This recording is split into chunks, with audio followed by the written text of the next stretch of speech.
ওই মুরগি ওই সব বাইরে, হ্যাঁ সব বাইরে গেছে।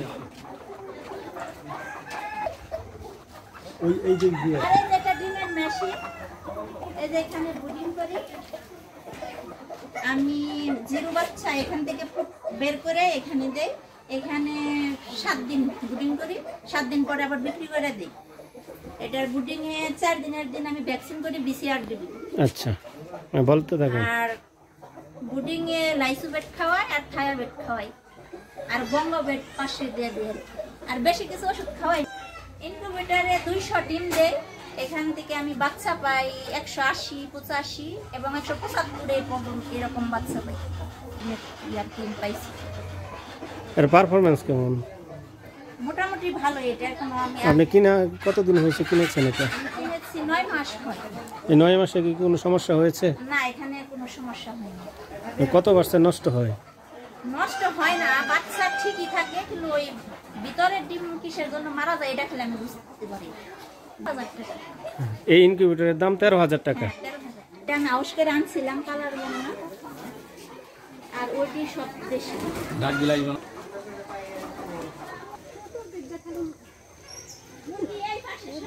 ও জঙ্গলের ভিতরে গেছে সব।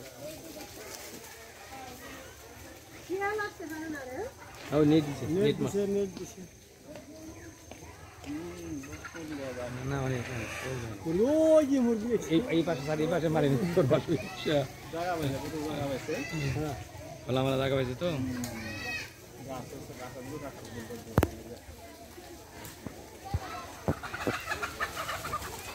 এখন আই করবে সব রাত্রি করে সুবিধা হলে বাকি।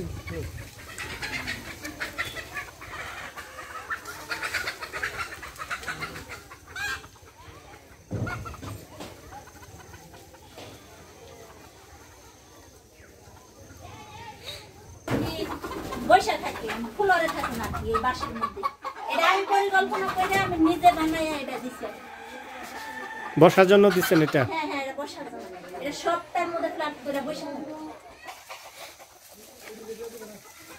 এই পাতাগুলো সব ছোট করে রাখি, উলু হয় আবার ছড়াই দেয়, তারপর আবার ওই উলুটা খায়।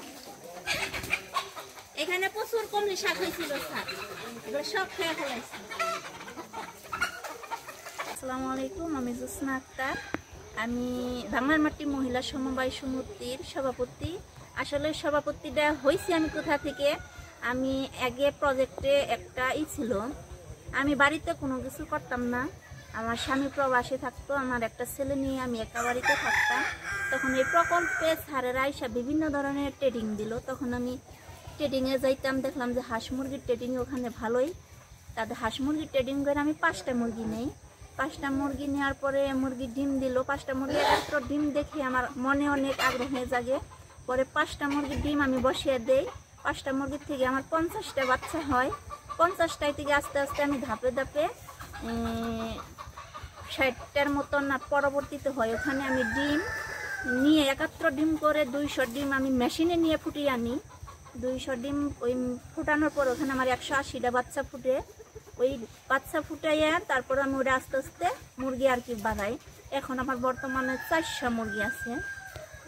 প্রত্যেক মাসে আমি 15,000 টাকার ডিম বিক্রি করি। তারপরে মেশিনে বাচ্চা বিক্রি করি 10,500 টাকা।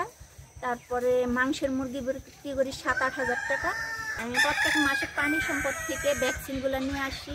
মুরগির যদি কোনো সমস্যা হয় ওখান থেকে আমি ওষুধ নিয়ে আসি। উপজেলা প্রাণী সম্পদ দপ্তর ও ভেটেরিনারি হাসপাতালে দপ্তর থেকে স্যারদের পরামর্শ এনে আমি ওষুধ এই মুরগিগুলো খাওয়াই।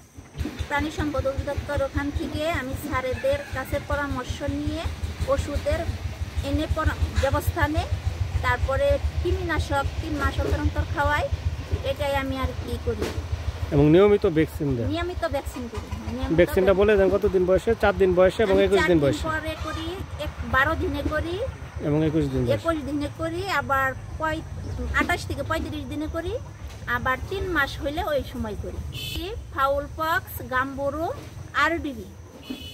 আপনি এই যে দেশি মুরগি খামার করে আপনি লাভজনক সেটাই তো বলতে যাচ্ছেন, এবং অন্য সবাই যেন এই আপনার মতো খামার হিসাবে নেয়। সেই চাই তাহলে কম মুরগি দিয়ে শুরু করতে হবে। আমার এই পর্যন্ত আসতে 4 বছর সময় লাগছে। আমি 5টা মুরগির থেকে শুরু করছি, এখন আমার 400 মুরগি আর কি বর্তমানে আছে। ইনকিউবেটর এখানে কি সুবিধা, আমি মুরগিটা যখন বসাইছি তখন আই বাচ্চা আসতো, আর ইনকিউবেটরে আমি 71 ডিম দেই, 71 বাচ্চা পাই, ভ্যাকসিন করতে সুবিধা আছে, আর এটা আমি বিক্রি করতেও সুবিধা, 7 দিনে বিক্রি করে দেই। এটা ইনকিউবেটরে অনেক সুবিধা আছে।